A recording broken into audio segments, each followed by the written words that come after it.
tak ada formula baru, tapi sebab nampak tak tajuk dia ada arus ulang alik, lepas tu penghantaran elektrik kan. Jadi sekejap lagi kamu akan kena deal dengan kuasa, kecekapan, benda yang sama macam kamu deal dalam tajuk elektrik. Faham tak? Jadi kira arus, kira beza keupayaan, kuasa, kuasa hilang, kecekapan.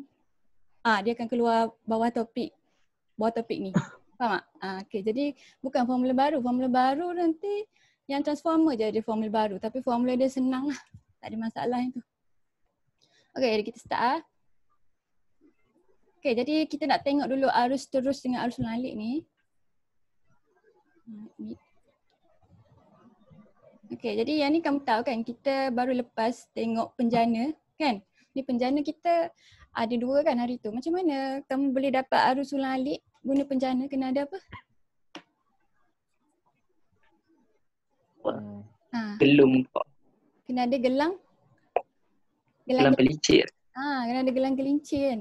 Jadi kalau kita punya penjana tu ada gelang gelincir, kita dapat arus ulang alik. Jadi arus ulang alik rupa dia macam ni. Jadi kalau kamu nak tahu arus ulang alik tu dalam liter tu dia akan bersimbol macam S ni. Jadi kalau dia bersimbol macam ni maksudnya arus tu ulang alik. Lepas tu kalau kata kita punya penjana tu pakai arus terus, pakai commutator, kita dapat arus terus kan. Jadi yang ni graf yang kita dapat masa kita pakai commutator itu. Okay. Jadi yang bawah ni kalau daripada bateri. Jadi kamu tahu kan apa beza antara arus terus dengan arus ulang alik? Apa beza dia? Ulang alik ada negatif. Apa maksud dia ada negatif tu? Ada ni lagging. Orang lain lagging tak? Saya okey. Okay. Internet ada ni. Tak apa. Kalau kata tak boleh dengar dengan jelas lagi kamu tengok balik . Dia ada negatif, maksudnya dia tukar arah. Dia tukar arah, nampak tak yang ni? Ini graf dia kan? Dia apa maksud kat sini dia tulis T? Apa maksud dia? Dalam 1 saat. Bukan. Tempoh. Tempoh kan? Tempoh tu apa? Tempoh apa? Masa yang diambil? Masa diambil? Untuk? Untuk kamu punya yang ni lah, arus kamu ni kan, untuk pergi satu kitaran lengkap. Jadi dia pergi, nampak tak yang ni cycle dia pergi 180 darjah ke 360 ni dia pergi arah bertentangan. Ni tiap-tiap half cycle dia tukar arah. Kata satu cycle dia pergi clockwise, satu lagi cycle dia akan pergi anti clockwise. Jadi dia akan tukar balik. Faham tak? Jadi kalau dia label sini T, maknanya ini satu cycle. Kat gambar ni dia bubuh kamu 2 cycle tengah kan? Okay. Jadi yang ni penting kan, kamu mesti kena tahu pada satu graf tu kat mana dia punya cycle dia. Jadi sama je kalau graf tu bentuk macam S wave ni kan, kamu punya graf C ni, satu cycle tu tetap baca ada satu gunung yang naik atas, satu gunung turun bawah sama. Tempoh dia. Jadi yang kamu cakap 1 saat tu, yang tu untuk frekuensi. Frekuensi tu 1 per tempoh kan. Dia bilangan getaran dalam 1 saat. Jadi ataupun bilangan tu lah kamu punya kalau yang ni kita panggil getaran juga ke, bilangan pertukaran dia lah dalam 1 saat. Okey, jadi yang ni arus ulang alik dia pergi 2 arah. Okey, tapi kalau yang ni kamu nampak tak apa yang berlaku kat dia punya arus tu? Dia ubah arah tak ini? Tak, tapi apa maksud dia bila dia naik turun macam ni? Apa yang ubah? Apa yang ubah? Arus dia punya apa? Arus dia punya apa? Nilai maksimum. Nilai dia. Nilai dia. Dia punya magnitude dia kata. Dia magnitude dia berubah-ubah tapi arah dia sama sebab dia semua duduk kat bahagian yang positif. Okay, tapi bila kita sebut arus terus, selalunya kita refer pada yang ni, yang bateri punya. Yang ni kita panggil sebagai arus yang mantap sebab dia ada satu nilai saja. Okay, jadi yang ni kamu tahulah simbol dia macam ni sebab yang ni simbol bateri kan? Okay.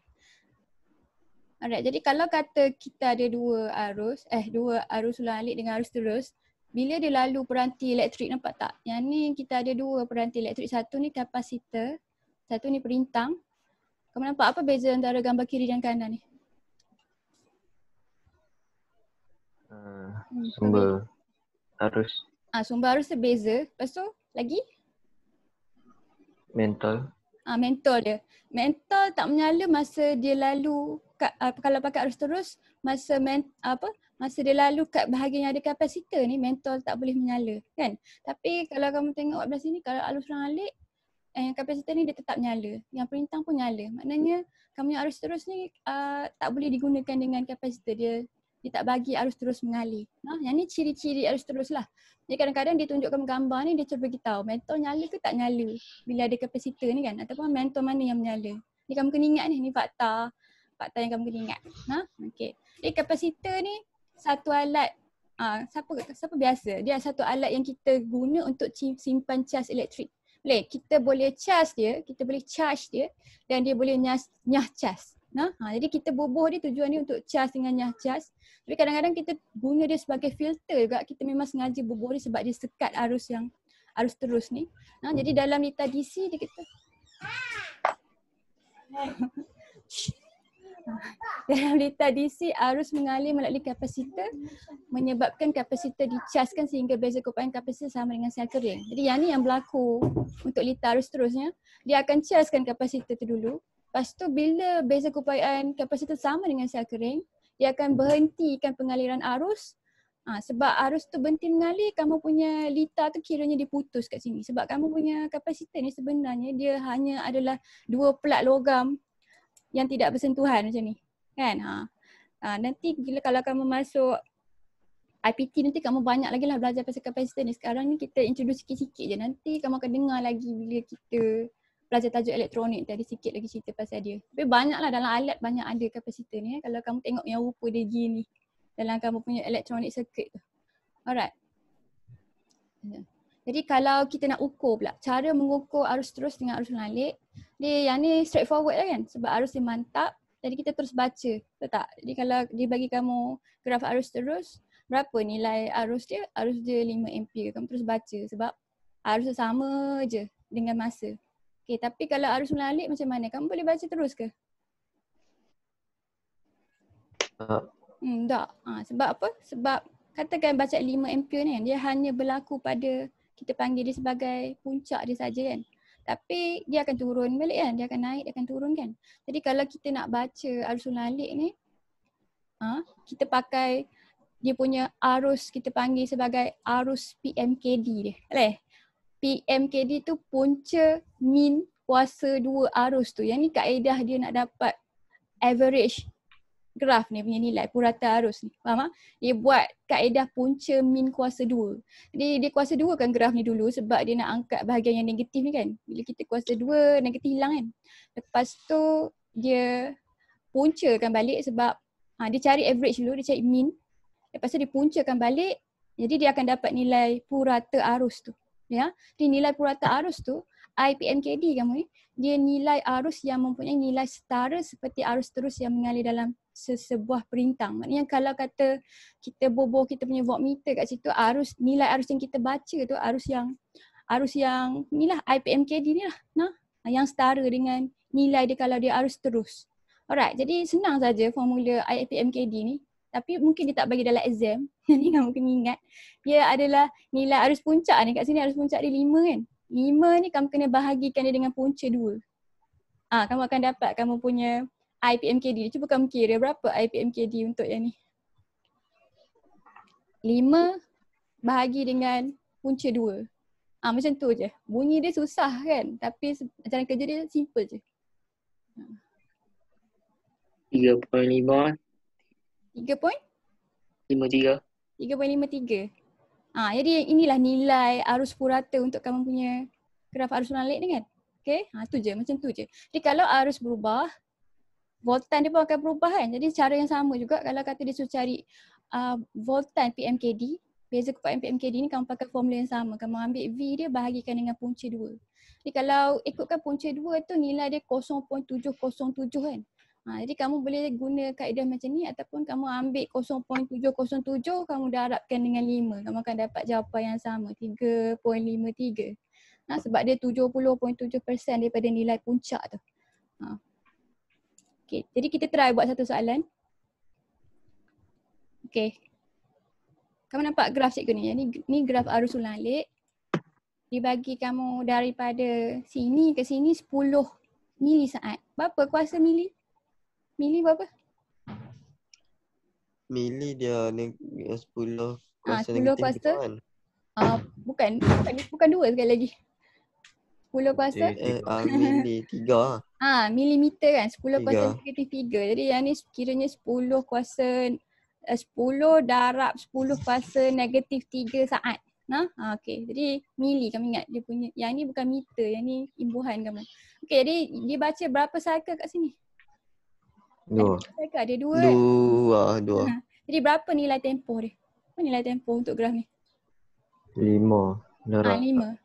5 darab 10 kuasa negatif 3 saat. Bagi 2 lah. Jadi sebab sini sampai sini ada 2 cycle. Cycle dia macam biasa ni T.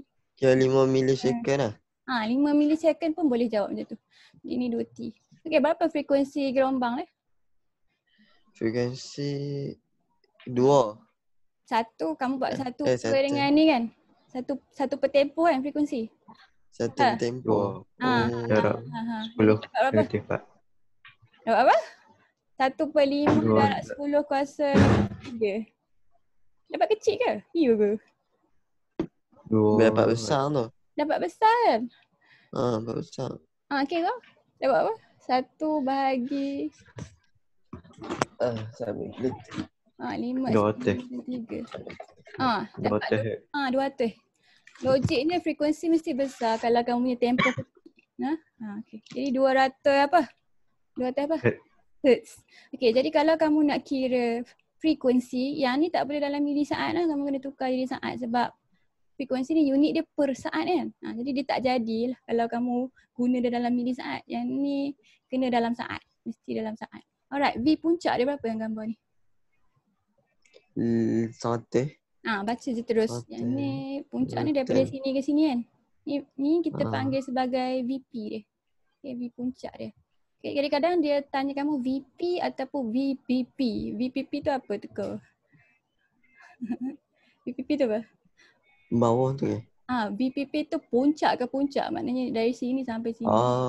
Yang tu VPP. Tapi kalau dia tanya V puncak je maknanya dia nak ni je. Daripada line keseimbangan ni ke maksimum kamu. Jadi berapa tu? 100 volt kan? 100 volten. 100 volt. Okay, last kali dia nak VRMS kamu. RMS ni bahasa Inggeris. Root mean square. Jadi V PMKD lah ni. PMKD. Dalam bahasa Inggeris dia root mean square. VRMS mungkin kamu biasa dengar. Okay, kalau kata dalam kehidupan kamu mungkin kamu pernah dengar. Okay, jadi berapa VPMKD dia? Macam nak buat? 100 bahagi dengan punca 2. 2. Dapat berapa? 70.7. 70.7. Betul lah, 70.7% daripada nilai puncak kan. Jadi kalau dia 100, dia 70.7 lah. 70.7. Jadi yang ni senang lah soalan dia. Yang ni je yang kamu kena ingat sikit. Tapi yang ni macam tajuk gelombang kan. Dia tak ada benda baru sangat. Voltan. Alright, jadi yang ni maksudnya kalau kata dia arus terus, nilai setara dia adalah 7.7. 70.7. Okay, habis dah yang tu. Kita nak tengok satu story. Jadi ni story ni sangat-sangat popular dalam dunia sains ni sampai keluar satu movie. Movie ni baru lagi. Tahun 2019. Nama dia War of Currents. Ni movie dia.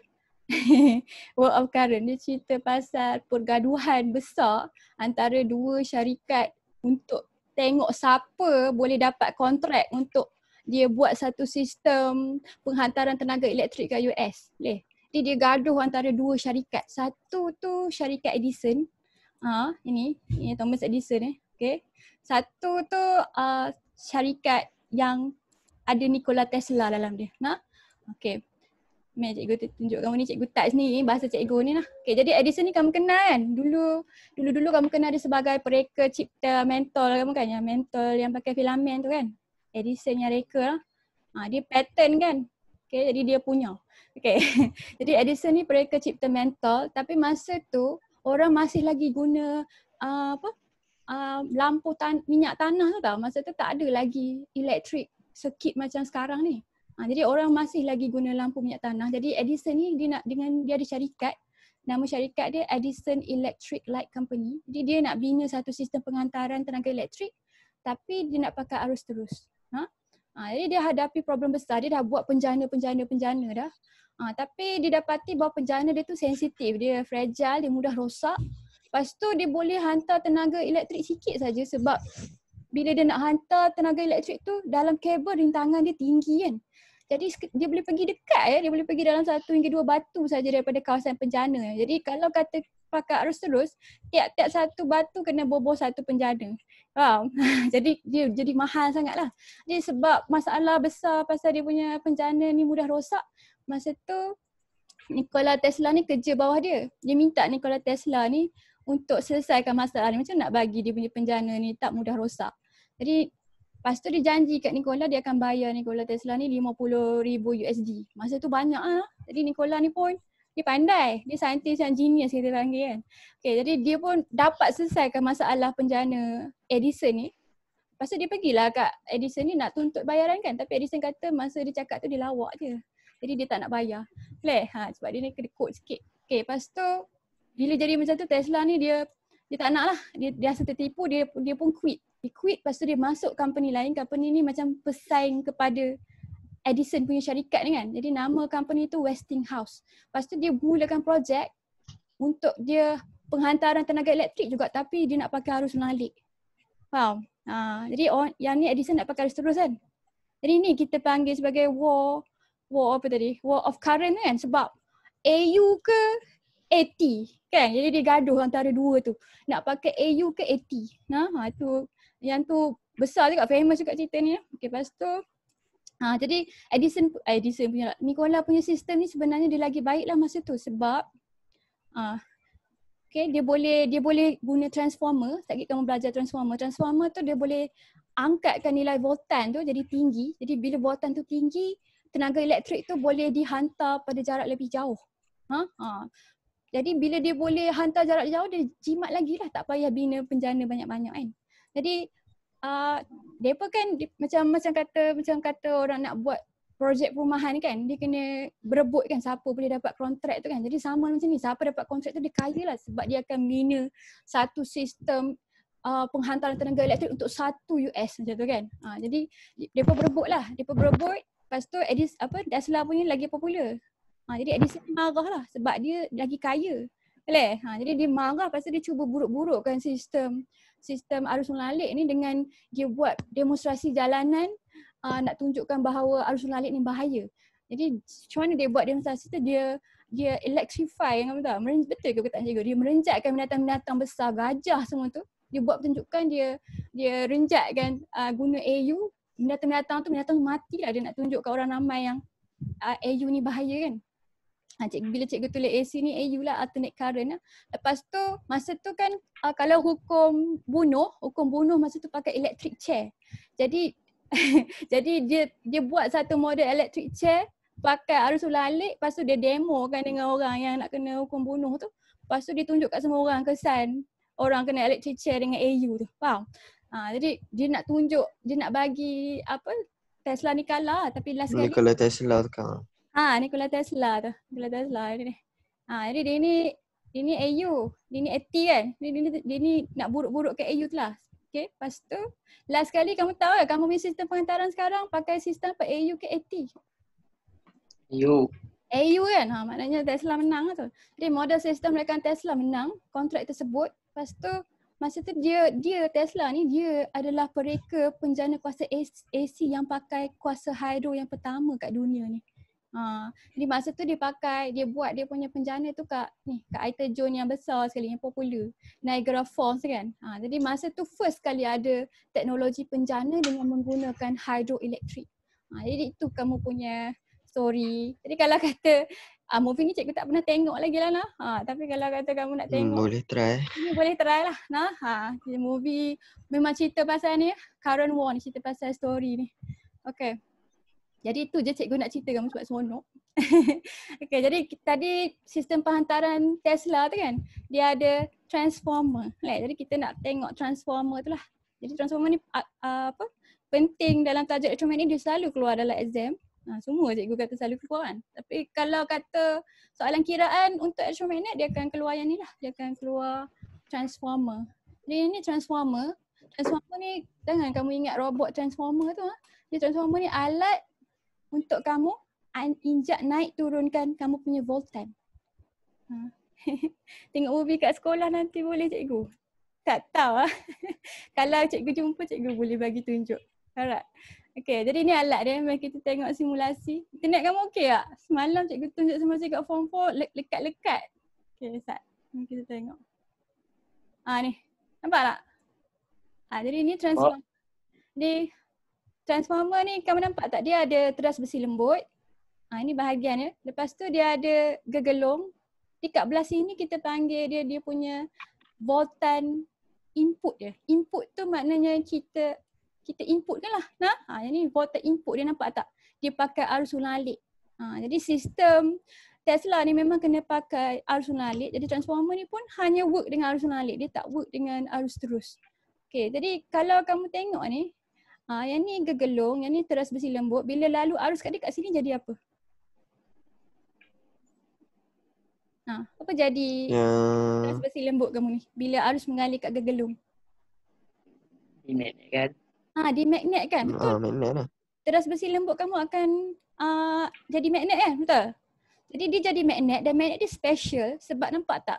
Arus lalir, jadi magnet dia berubah-ubah dia punya medan tu. Okay? Jadi dia hasil magnet kat sini.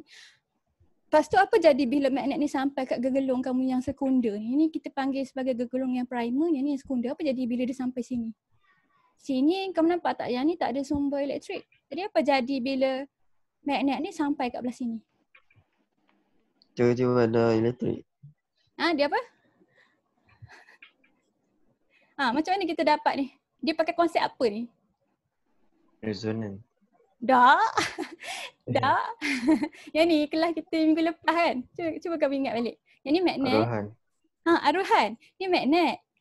Dia jadi magnet kat sini kan. Jadi flux magnet tu akan mengalir dalam teras besi ni. Lepas tu apa jadi bila dia sampai sini? Terpotong lah. Dia akan potong. Flux magnet tu kan dipotong oleh gegelung ni ataupun ada perubahan flux kat sini. Di perubahan flux tu menghasilkan apa? Menghasilkan apa? Cepat. Kamu kena sebut word dia. DGE teraruh dulu. Dia hasilkan DGE teraruh. Lepas tu DGE teraruh tu mengalir kat dalam second liter ni. Kan? Jadi yang ni liter output kamu. Nampak tak apa beza ni dengan yang ni sekarang? Sama ke berbeza? Ada beza tak? Untuk kes yang ni. Nampak tak apa dia tulis ni? 1:1. Apa yang 1:1? Dia punya lilit. Frekuensi.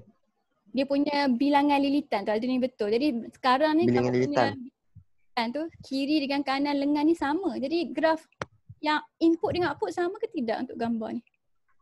Sama. Sama kan? Ustaz. Mana? Cikgu boleh sentuh skrin ni ke? Okay, jadi kalau cikgu ubah ni. Okay.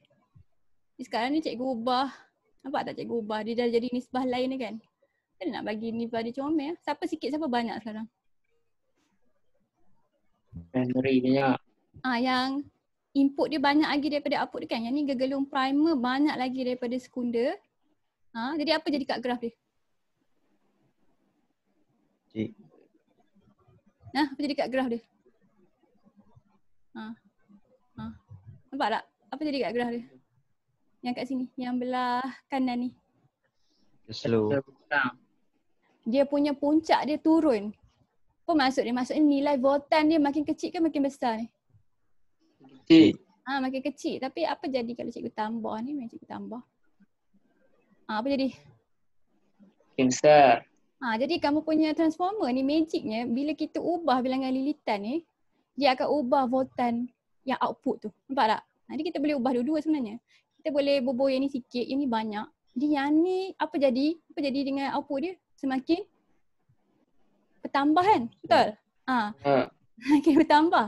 Jadi maknanya kamu yang transformer ni dia boleh injak naikkan nilai voltan output. Nampak? Dia boleh injak naikkan. Jadi bila bilangan lilitan sekunder banyak daripada bilangan lilitan primer, kamu dapat satu transformer yang menginjak naikkan voltan. Nampak tak? Dia jadi besar. Asal dia macam ni. Lepas tu yang ni kan cikgu katakan bila dia nak hantar, dia kena hantar dengan voltan yang tinggi kan. Yang ni cara dia kita pakai transformer. Transformer tu dia boleh ubah dia dengan bilangan lilitan saja.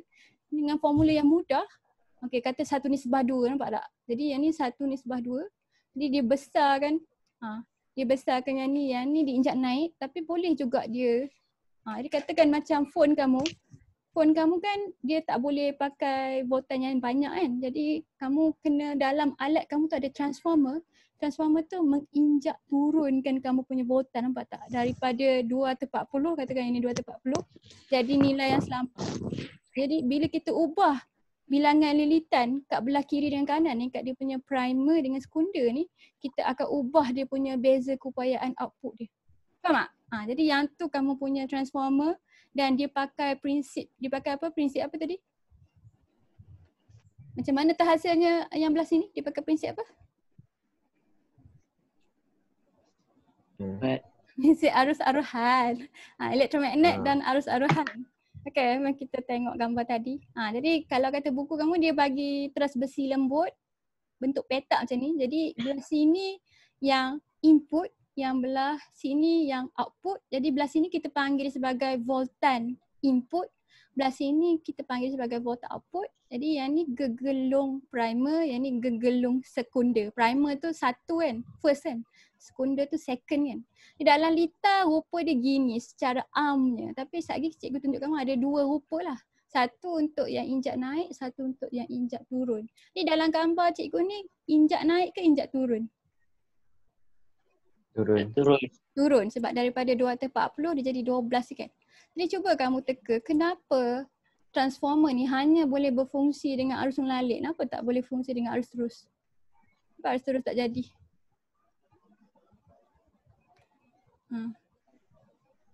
Kenapa dia perlu arus lalik? Kenapa tak boleh arus terus?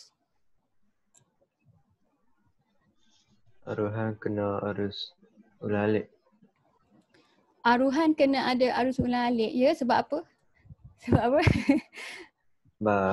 Sebab DGE taruh tak terhasil. DGE taruh hanya terhasil bila ada flux yang berubah-ubah, betul tak? Jadi kalau kata dia buat DGE, kalau sini bateri, komunitas besi lembut ni akan jadi magnet kan, tapi magnet dia stop, dia akan potong kat sini sekali saja. Lepas tu dia sama arah kan, jadi tak ada gerakan relatif, tak ada perubahan pada medan dia. Lepas tu dah tak ada fungsi dah.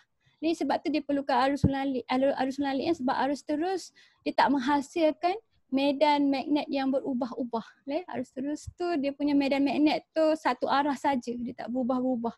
Okay, jadi dia perlu medan magnet yang berubah-ubah sebab kita pakai konsep aruhan kan.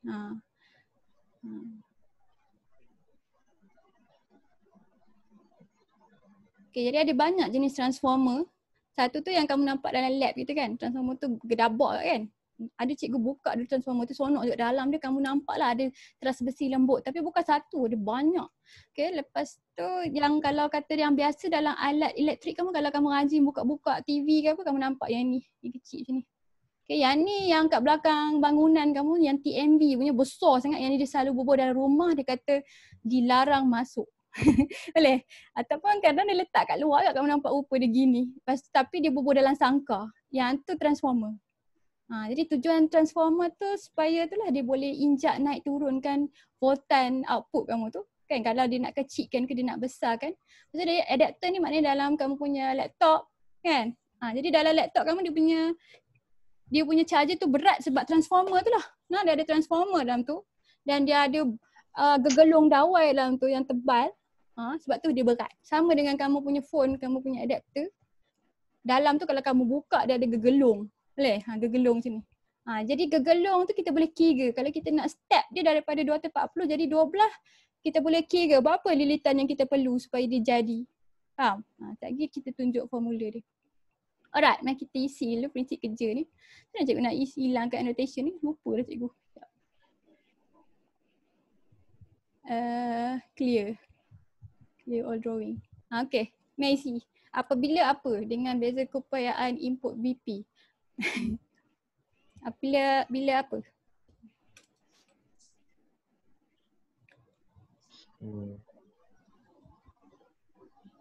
Clue dia kat sini, mengalir. Apabila apa? Arus. Arus apa? Arus Spesifik lagi. Arus apa? arus Aruhan. bukan, mana ada aruhan lagi. Yang ni dia lalu Arus kat input. Arus apa tadi? elektrik. Bukan, arus lalik. Ha. Eh, Allah. Ha. Tak, sekejap Eh. putus tak? Ada kurang dari seminit. Nah, sekejap bagi link baru. Bila arus lalik dengan beza keupayaan input VP yang atas tadi kan mengalir di dalam